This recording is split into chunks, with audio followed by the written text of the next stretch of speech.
16 minerals and elements जो आपके बालों को हेल्दी रखने के लिए जरूरी है। And I am very sure कि चाहे आप अपने हिसाब से बहुत अच्छा फ्रूट्स, वेजिटेबल्स एंड प्रोटीन्स खाते हो, ये सारे मिनरल्स एंड एलिमेंट्स आपको मिल रहे होंगे, इसमें थोड़ा डाउट है। So today I will tell you exactly what to eat and how much to eat to get these essential things. For past more than 11 years, I have worked very closely with hair loss patients and hair transplant patients. So, this video is made to guide you. आपको guidance देने के लिए कि किन चीजों की आप में कमी हो सकती है, क्योंकि आपके हेयर को ये चीजें चाहिए और आपको ये कैसे मिल सकती हैं। तो ये वीडियो उन सारे मिनरल्स और एलिमेंट्स को कवर करेगा जो आपके हेयर के लिए जरूरी है। Let's start with the most underrated one.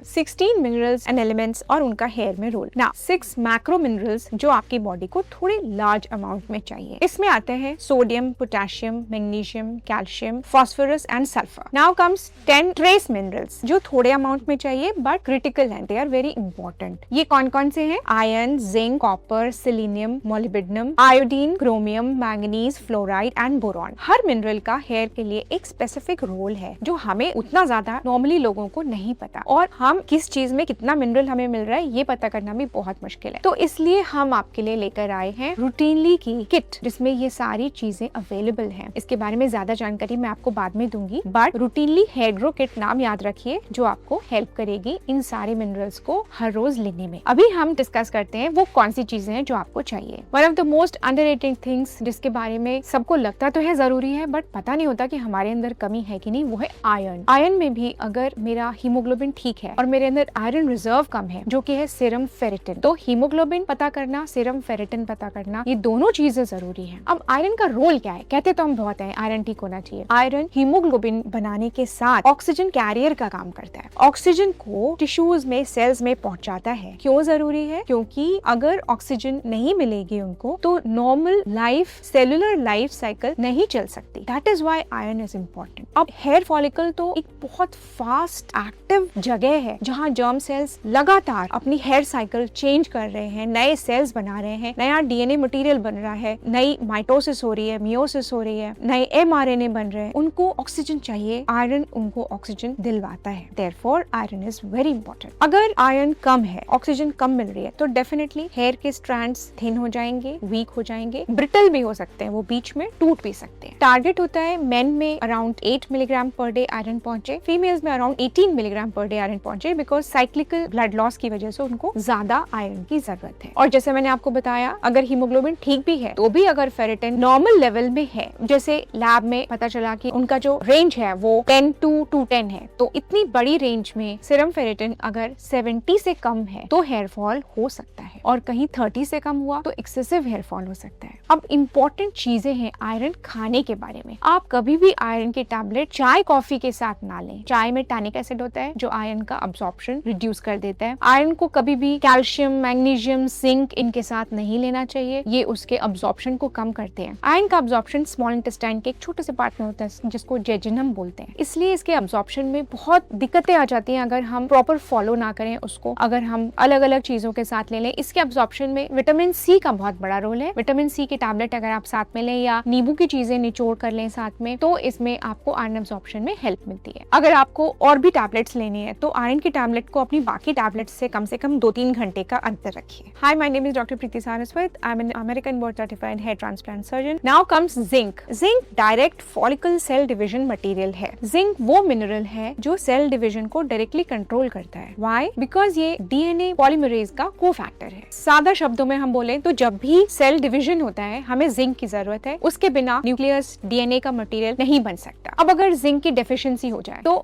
GI में हमको लूज मोशंस तो हो ही सकते हैं, वो अलग बात है। हेयर में क्या होगा? हेयर थिन होता जाएगा, शेडिंग शुरू हो जाएगी, स्कैल्प इन्फ्लेम्ड हो जाएगा, इची हो जाएगा, हेयर लॉस बढ़ जाएगा, एक्सेलरेट हो जाएगा, और बियर्ड और बॉडी के हेयर भी थिन हो सकते हैं। मेल्स को लगभग 11 मिलीग्राम पर डे जिंक चाहिए, फीमेल्स को लगभग 8 मिलीग्राम पर डे जिंक चाहिए। बट रियलिटी में हम 4 to 6 मिलीग्राम्स पर डे नहीं खा पाते। वेजिटेरियंस के जिंक और कम हो जाती है बिकॉज जब हम दाल रोटी सब्जी वगैरह खाते हैं तो उसमें फाइटेट्स होते हैं। जिंक का अब्सॉर्प्शन फाइटेट्स कम कर देते हैं, उसको कॉम्पीट करते हैं, उसको एक अलग कंपाउंड बना देते हैं, उसको अब्सॉर्ब नहीं होने देते, इसलिए वेजिटेरियंस में जिंक का अब्सॉर्प्शन और कम हो जाता है। जिंक हमें मॉडरेशन में लेनी चाहिए अगर डॉक्टर हमें प्रिस्क्राइब करें या हम किसी मल्टीविटामिन में लें। बहुत ज्यादा जिंक लेने से बॉडी में कॉपर डिफिशिएंसी हो जाती है, तो moderation is very important. Zinc को कभी भी आयरन टैबलेट या कोई कैल्शियम टैबलेट या मैग्नीशियम की अलग से टैबलेट के साथ नहीं लेते और फूड के साथ जिंक लेनी चाहिए, इससे उसका अब्सॉर्प्शन बेटर होता है। अब आते हैं मैग्नीशियम पर, जो स्लीप फॉलिकल रिकवरी मिनरल है। ऐसा मैंने क्यों बोला? व्हाई? बिकॉज मैग्नीशियम वो मिनरल है जो नाइट में जब हम सो रहे होते हैं तब हमारे हेयर को ग्रो करने में मदद करता है with the help of human growth hormone HGH। HGH का up to 75% secretion occurs at night when we sleep. इसलिए सोते समय हमारे बाल अच्छे हो जाते हैं, बढ़ते हैं, हमारी बॉडी अपने आप को रिपेयर करती है। कई बार जो हाइट बढ़ती है बच्चों की वो भी स्लीप में ज्यादा बढ़ती है। अगर हमारी स्लीप क्वालिटी पुअर है, हम अच्छी डीप स्लीप नहीं ले पा रहे, तो हमारा HGH कम रिलीज होगा, मैग्नीशियम का रोल भी कम हो जाएगा, बॉडी उतने अच्छे से अपने आप को हील नहीं कर पाएगी, हेयर थिन हो जाएंगे, हेयर शेड होने लगेंगे, हेयर की क्वालिटी खराब होगी। DHT जो अक्यूमुलेट हो जाता है बॉडी में, उसका क्लियरेंस भी रात को ही ज्यादा अच्छा होता है। This has been tested and given to us by various researchers all over the world. Now एक इंपॉर्टेंट बात ये है that magnesium deficiency can not be detected by blood work alone because it is just 1% or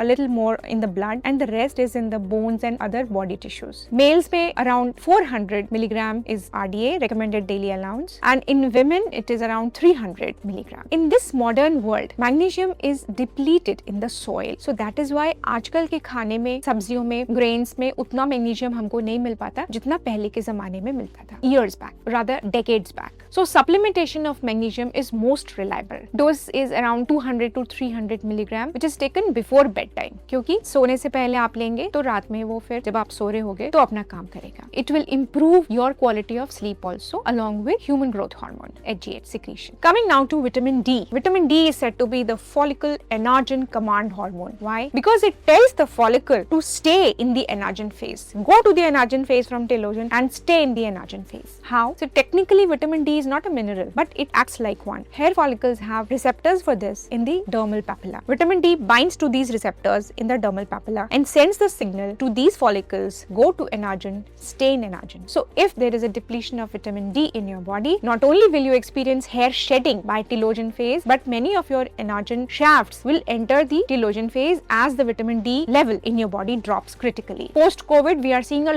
lot of patients having vitamin D deficiency. In my experience in everyday OPD, the people who come for hair loss, almost 70 to 80% of them suffer from either iron deficiency or vitamin D deficiency or vitamin B12 deficiency or two or all of them. So despite good sun being there in our climate, 68 to 80% of people suffer from vitamin D deficiency. Today I had a patient who said कि हम धूप में बैठते हैं, हम बहुत धूप में बैठते हैं, but still I could see in her reports vitamin D is less. So अगर आप दोपहर में धूप में बैठते हैं तो वो उतना आपको विटामिन डी बनाने में हेल्प नहीं करेगा जितना अर्ली मॉर्निंग सन करेगा। अर्ली मॉर्निंग 20 to 30 मिनट्स आप अगर धूप में रह पाते हैं, जा पाते हैं, it would be very good. Recommended daily dose is around 1000 to 4000 IUs per day. Hair के लिए 2000 से 4000 इंटरनेशनल यूनिट पर डे चाहिए। लैब अगर बोलता है कि 20 to 40 नैनोग्राम पर ml इज ओके, तो हेयर के लिए हमको 40 to 50 नैनोग्राम पर ml चाहिए। तो अब आपको कुछ कुछ समझ में आ गया होगा क्यों हमको मिनरल्स चाहिए हेयर के ग्रोथ के लिए। Now routinely S4 hair routine, ये ट्रीटमेंट प्रोटोकॉल आपको leading 3 causes of your hair loss पता करने में हेल्प करता है and it supports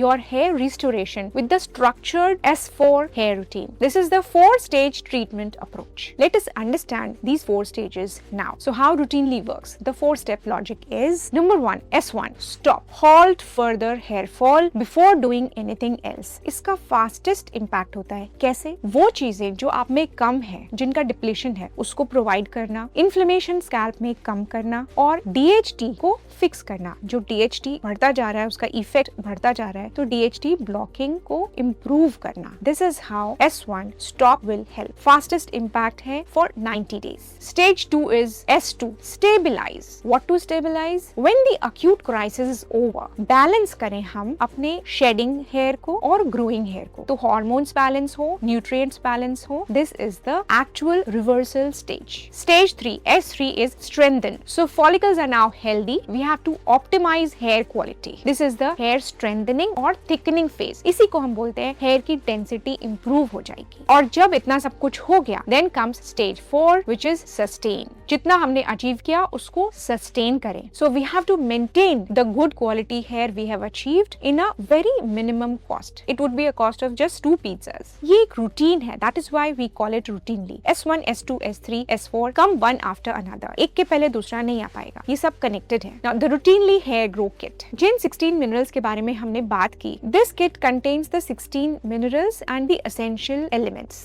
in optimal ratios. Dosing is scientifically matched, जिससे आपके हेयर को हम बेटर कर सके। So there are different formulations for stage 1, 2 and 3 because one formulation would not fit for all. You can take the 5 minutes quiz now. Now comes copper. Copper helps body to use iron properly. It also increases collagen in the dermal papilla. Now excess zinc can deplete copper. Copper is required around 1 milligram per day. Next comes selenium. Selenium is required around 55 micrograms daily, just micrograms. It works with thyroid, active thyroid T3, T4 hormones. So impact on hair would be if selenium is less, hypothyroid like symptoms and then continuous hair shedding. Iodine हमको 150 micrograms around हर रोज चाहिए। Iodine is so much required for T3 and T4 thyroid hormones. अगर iodine नहीं हो, thyroid hormones नहीं बन सकते. There would be a metabolic collapse. Follicles would be energy starved and hair loss will start happening. Best source is iodized salt. Mind you that Himalayan salt or rock salt or pink salt, they do not contain iodine. If there is a thyroid deficiency in me,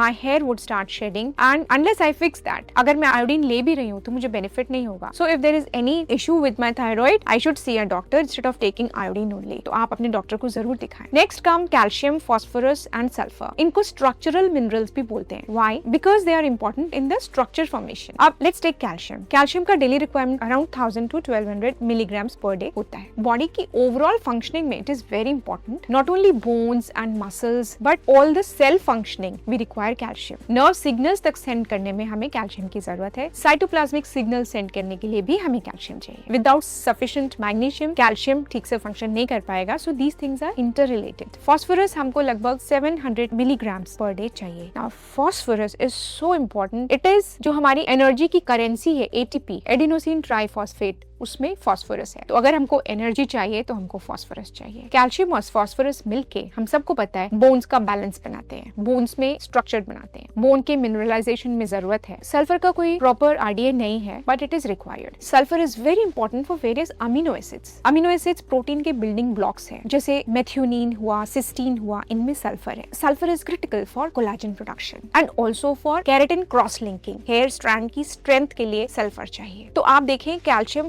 phosphorus और sulphur तीनों hair के strand की integrity के लिए, strength के लिए जरूरी है. अगर ये कम है या नहीं है या बहुत कम है तो स्ट्रैंड ब्रिटल हो जाएगा, वीक हो जाएगा. ब्रिटल मतलब टूट जाएगा एंड वीक हो जाएगा. अब थोड़ी बात कर लेते हैं potassium, chromium, manganese and molybdenum के बारे में. पोटेशियम हमको चाहिए around 3500 to 4700 milligram daily. It is so much important in the form of sodium potassium pump. जो भी आप में से बायोलॉजी के स्टूडेंट हैं, आपको पता है सेल में सोडियम पोटेशियम पंप होता है जो ऑस्मोलैरिटी को बरकरार रखता है. सो बेसिक लिविंग के लिए, सेलुलर लिविंग के लिए we require sodium potassium pump and therefore sodium and potassium both. Fluid balance के लिए, प्रॉपर मसल स्ट्रेंथ के लिए हमको पोटेशियम चाहिए. कई बार अगर पोटेशियम डिप्लीशन हो जाता है तो even cardiac problems, heart problems can occur. अगर हम प्रोसेस्ड फूड बहुत खाएं, जो पैकेट फाड़ के हम लोग भोजन करते हैं, it leads to high sodium and low potassium. One of my favourite foods rich in potassium is banana. Next comes chromium. Chromium हमको 25 to 35 माइक्रोग्राम्स पर डे चाहिए, just micrograms. But it is very important. Why? It supports insulin signal. Glucose metabolism better करता है. Insulin is so important कि हमारा glucose metabolise हो जाए properly. और हमारे hair follicles metabolically they are